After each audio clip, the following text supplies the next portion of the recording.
Welcome to Let's Talk About It. Over the weekend, a video made the rounds on social media showing a 15-year-old boy presenting his friends to a spiritualist to be killed for rituals. It was gathered that the boys are in JSS 3 and they are best friends. The friend of the 15-year-old said his friend asked to accompany him for some errands, which he obliged. Little did he know he was being taken to the slaughterhouse. The 15-year-old affirmed that he was willing and ready to behead his friend for money rituals, and he wouldn't go back on his words. He added that his choice of a car after getting the money is a GLK Mercedes-Benz. His friend begged for his life to be spared, being the only son of his parents, but his pleas fell on deaf ears. What would have been the story of these teenagers if they had fallen into the den of a bloodthirsty spiritualist? This brings to mind the story of 3 teenagers who beheaded one of their girlfriends for rituals, and also a 7-year-old boy who hawks pure water and said he wants to be a Yahoo boy, but he doesn't want to do Yahoo Plus. A 7-year-old. How does he even know the difference between Yahoo and Yahoo Plus? Why do we have a sudden surge of teenagers desperate to make money at all costs? Back in time, at 15 and in JSS 3, the goal was to become a senior student, write your WAEC and JAMB, and get into a higher institution. Our parents paid attention to the kind of friends we keep, places we go, and reiterated not to desire what they couldn't afford for us.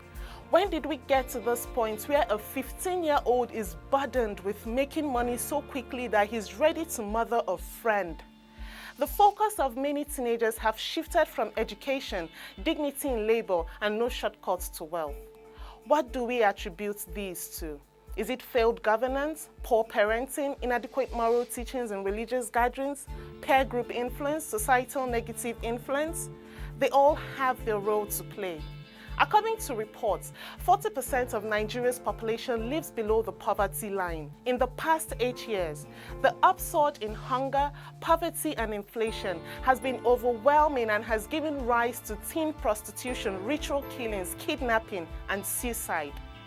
The home is the foundation of every society. What are parents teaching their children these days? Many parents are busy trying to survive and cater for their offspring, that they miss the crucial parts of child formation. What about our religious institutions? What are they teaching today?